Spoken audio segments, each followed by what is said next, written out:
Hey everybody, welcome to Dirt Guy Drive Time. This is a show where I drive around, talk about whatever I want to talk about. It's a diary thing, vlog thing, where I'm at in my life thing, deep thoughts, shallow thoughts, and basically thoughtlessness, because sometimes that happens. Hey, so you're kind of getting a 2-for-1 deal today because I didn't put out Friday's video yet, although I had it. I just got sidetracked and didn't put it out. So I'm going to launch that sucker just ahead of launching this one, so you may get double notified, and I don't know, watch them or don't, it's up to you. But I've been telling you guys, there's things that I need to tend to outside of some of the video work I'm doing, and getting her done is what it's about, and so I got her done. But I'm here today, blah, blah, blah, it's Monday, November 4th. Yes, November 4th, and I'm driving home.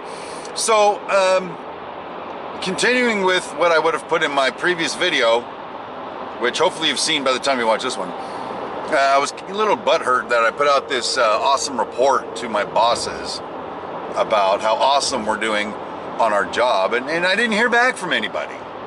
At least, hey, thanks for the report, Steve. Or even, hey, we know that we've never asked you to do this report, but gosh darn it, we sure like it when you do. Something.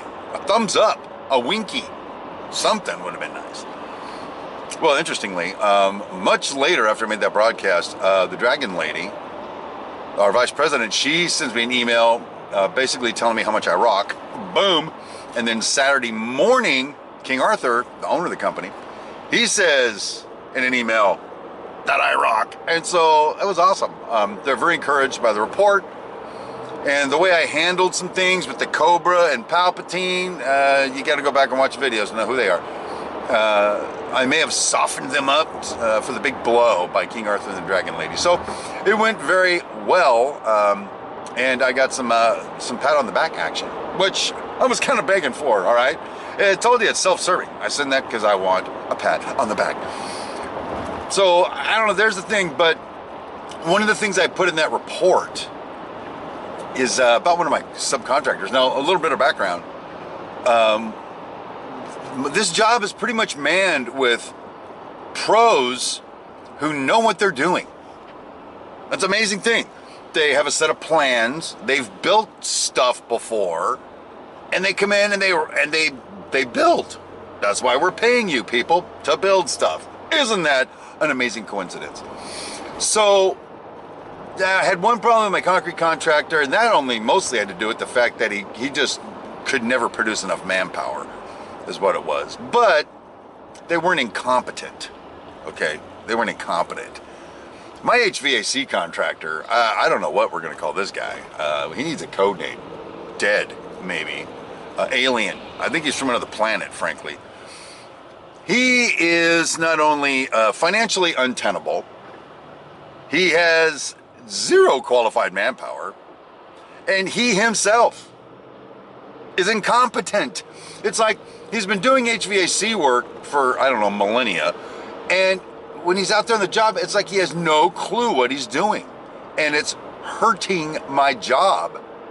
He's not getting work done, and for like 12 weeks now, 11, 12 weeks, I've been putting in my weekly report, we are still concerned about this contractor. It's going to bite us in the ass if we don't take some kind of definitive action. That's what I'm saying every week.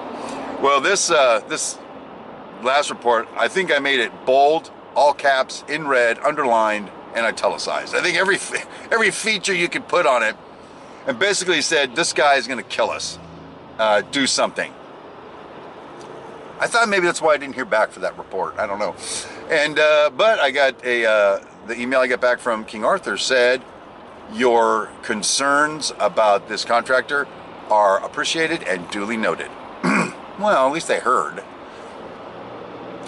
And but it looks like we're actually going to take some action. At least somebody's listening to me. That what's going to happen is in about 4 weeks, I'm going to be topped out on the building, and we're going to start building out from the 4th floor down the rooms, finishing them as we go down, locking doors so you can't go in and screw it up, that kind of thing. And this guy will not be able to keep up. He won't be able to keep up. The work will be wrong. It'll get redone. He's going to beat up drywall. It's going to be a shitstorm. And in the long run, it's going to cost us even more money than it's going to cost us to just kick him to the freaking curb. So anyway, I guess that is going to happen. I hope it does. So anyway, that's kind of the work front. Yeah, but something else. The other day, Cindy and I, the queen of everything, and I were sitting out front, and we watched our cat run across the street. And he zipped across because a car was coming. It scared the crap out of him. And I was looking at the cat going, understanding the look on the cat's face, the cat's body language, to understand there was some fear involved. A fear. The cat was afraid he was going to get hit by a car. And rightly so. Because if he got hit by a car and lived, my wife would just kill him anyway. She don't cotton to no cat getting hit by a car thing. So that led to a discussion about animals that experience fear. We have, 2 cats and 4 dogs. So we can see when the dogs are scared. We can see when the dogs are happy, when they're excited. The dogs express love when they come and they snuggle up with us and they just stare at us like, I love my daddy, that kind of thing. I would call it some kind of a I don't know, entry-level kind of love experience. They love their parents, my wife and I. I watch them play, and I see the look on their faces. They're happy. They're smiling in dog stuff. So let me ask you this question: If that's the case, and I'm not off base with this, then aren't those dogs experiencing, and my cats too, displaying emotions? They're emotions. And people would say, no, those aren't emotions, they're responses. And so then I'm wondering, well then, if that's the case, and I see an emotional response, what makes then a human's response an emotion and not just some kind of instinct? Well, I mean, why is it different? And that's all part of a bigger discussion when my wife and I were talking about how much we miss some of the animals that have passed since we've been married. And that when we were little kids in Sunday school, they used to tell us that dogs and cats had no souls, so they just were annihilated when they died. They just went nowhere. And that used to just bum us out, because you love your dog loves you got a great relationship, your dog dies. I'm not going to see my dog in the next world. But the problem is, if dogs can go to heaven and hell, if dogs can experience, just heaven, let's say, dogs can experience emotions. Dogs, I know my dogs will do something they know they're not supposed to do. They willfully break a rule that they know is going to get them in trouble. So I'm going to say they've sinned, all right? They broke the rules. Sorry.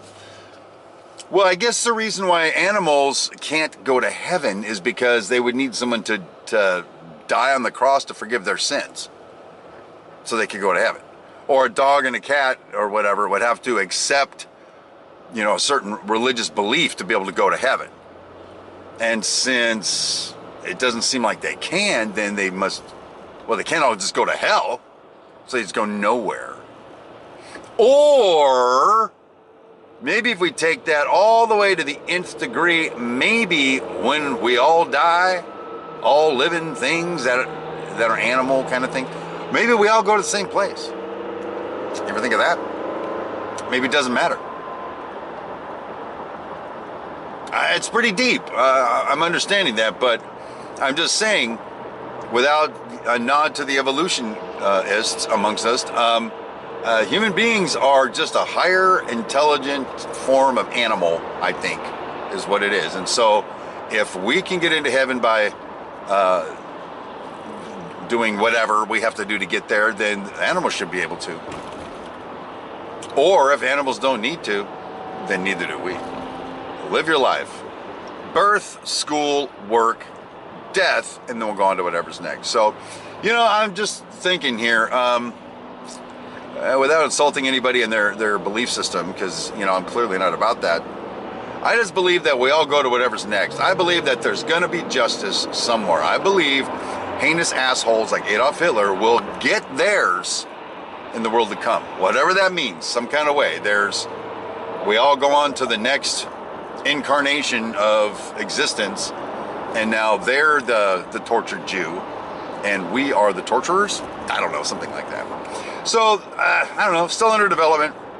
Been thinking a lot about that kind of stuff again, and then asking myself, why do I care? Why do I care? I guess I don't know. So anyway, deep thoughts from the cab of my truck on my way home from work. So hopefully that was a little fun for you. Not so funny, but a little bit fun.